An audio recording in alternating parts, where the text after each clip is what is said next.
Hey, everybody. Welcome to the Jimmy Dore Show. I'm here with Rob Lacone. Howdy, howdy, Jimmy. Yay. Guess what? There was another special election.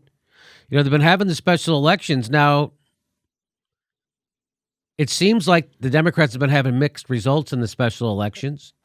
That's what it seems like. Although they had a big rout in, remember, Virginia and remember all those elections in Philadelphia and Pennsylvania. Remember? So people forget about that big night. There was that big night. And so the people, and that's when we reported that the people furthest left were the ones who were the biggest winners. That DA in Philadelphia, he was a Black Lives Matter lawyer. Now he's the DA. It's fantastic. Yeah. So there was that socialist who won that. Yeah, Lee Carter, they told him, oh, you're too progressive, don't run as a socialist. He did, won anyway. And he took down the number DSA 3 Republican. people winning local seats. Yep. So people forget about that, but I mean, I did. Anyway, so there was another one. Democrat score special election upset in Wisconsin GOP stronghold. Donald Trump won the 10th Senate district in Wisconsin handily in 2016. Democrat Patty Schachner, a county medical examiner, defeated her Republican opponent in State Senate District 10. Walker called a special election for the seat after the incumbent Republican Sheila Harsdorf gave it up because his agriculture secretary gave it up to become his agriculture secretary. I got a little ahead of myself there. So they had the special election, the freaking medical examiner. You never even think of those people as being political. The coroner, basically, right? Isn't that what the medical examiner? Hartsford first won the seat in 2000, and the district has been solidly Republican. In 2016, Hartsford won re-election by 26 percentage points. And Trump beat Democratic rival Hillary Clinton by 17 points. A solid red. Republican presidential candidate Mitt Romney carried the district in 2012. Yeah, that's a big deal because Obama's attractive. That's very solid attractive. red. Obama was very attractive. Tuesday's win was the latest in a series of victories. By the way, so just think about that. Walker called a special election for the Senate seat after the incumbent Republican Sheila Harsdorf gave it up to become his agriculture secretary. So Walker goes, I need someone to be my agriculture secretary. I'll reward this forever, whatever reason. He owes her a favor or whatever. I'll get this woman, Sheila Harsdorf, who's a senator, a state senator, to be my new agriculture secretary. And then we'll have a special election and just another Republican will get that seat. That's what they thought. That's what's going through his mind. Absolutely. That's what they thought. Turns out no ski. Donald Trump, poison. So that's what seems to be happening. Okay. Tuesday's win was the latest in a series of victories. Think how dumb they were to do that, to take her out and go, now we're going to turn that over to the Democrats, that seat. Tuesday's win was the latest in a series of victories for Democrats since Trump's inauguration. Get this. This is a surprising stat. The party has flipped 34 state legislative seats nationwide. A lot of that happening in Virginia. Yes. Compared with just 4 pickups for the GOP.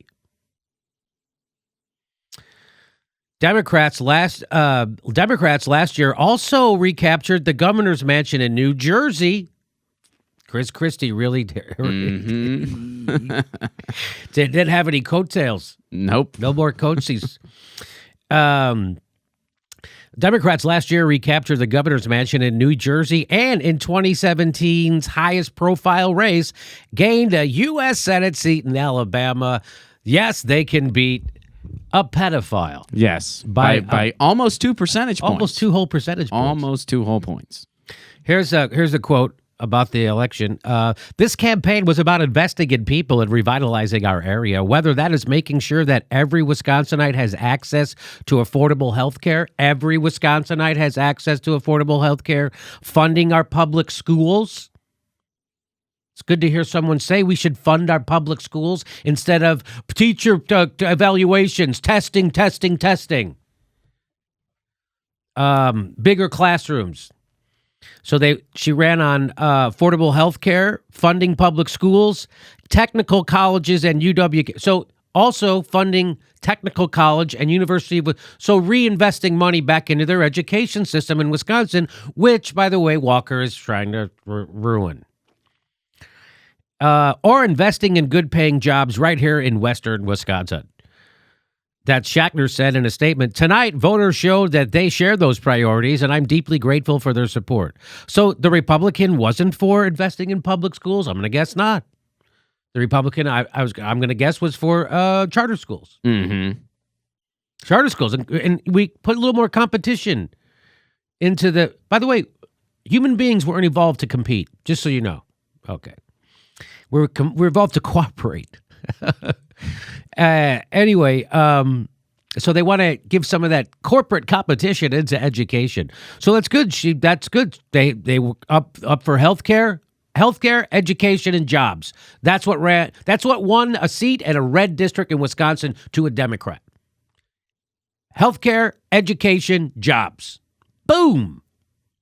It's not a Rubik's Cube. It's not a Rubik's Cube.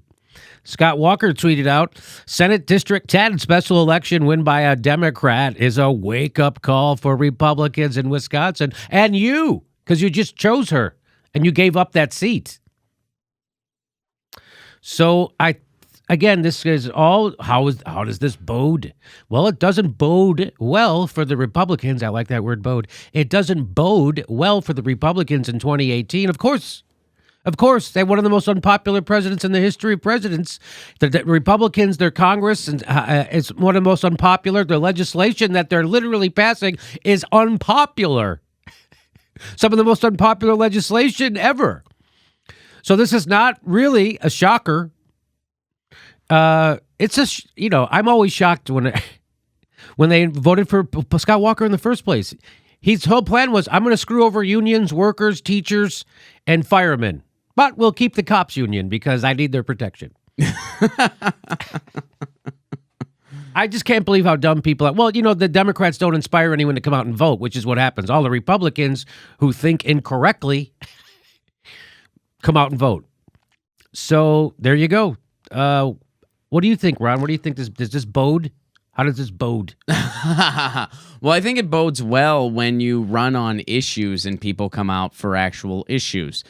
She didn't say, hey, I'm going to put hope on the ballot so I can win. She didn't say, hey, if you don't vote for me, by the way, you're a racist. She didn't do any of that. She said what she wants to do. She gave people something to vote for. And when you give them something to vote for, that's when people show up. When you only give them something to vote against, that doesn't work. Get mixed results. You get mixed results. So I'm saying mixed results in 2018 for the Democrats. It should be a wipeout. They should completely take over the House and the Senate. It should be a wipeout. They still might do it, but it shouldn't even be a question. Just like it shouldn't be a question, can the Democrats beat Donald Trump? It shouldn't even be a question. Right. Of course we could beat a friggin' orange clown, racist, overt misogynist. No, they couldn't. No, they couldn't. That's how much people were sick of the Democrats and neoliberalism and the Clintons. Well, I think the lesson here is that, if Democrats are just going to rely on Trump fatigue, yeah, they're going to win some. Yeah. Sure, they're going to win a little bit. Yeah. It's not going to be huge. If they go maybe a step further and have do a what this message. person did and have a message, even in a deep Republican district, well, it might be time for some true change then. Yeah, you have a shot at that. Look at that. That's exactly, Ron. So it sounds like she has a message. Healthcare, education, jobs. John Ossoff, right, didn't have that great of a platform. So I'm saying, I'm with you, Ron. If the Democrats, right now, they have a real opportunity. So if they have a vision, which they don't, as a party, they don't. What are they pushing as a party? They can't even get rid of super delegates. They can't even make their primary Democratic. Maybe we'll cheat less. That's what they're pushing right now. Right, yes. And right now, vote for us. We might cheat less. So if you're running for office, here's the memo. Have a couple platform positions that you stand for. And healthcare is a good one. Education is a good one. Jobs is a good one. If your message is, hey, I made this commercial that looks like it was done in the 90s, and by the way, I don't live here, you might not win. Okay. Please make sure you're subscribed Even if you think you are, you're probably not. Click, make sure you subscribe and hang that bell so you get a notification every time we drop a video. It's important because they're now, if you notice, they're pushing mainstream news even on YouTube. They're subscribing people to CNN, and people go, I didn't subscribe to CNN. All of a sudden, I'm subscribed to their channel. So that's what's happening, and they're trying to push us out. So we really need your support more than ever. Please make sure you're subscribed, become a patron, or come to our live show. If you become a patron, we get you lots of hours of extra content every week. Also, if you come to a live show, we give you a great show. Next one is February 16th. That's a Friday night in Burbank, California. Links for tickets right there. Thanks for your support.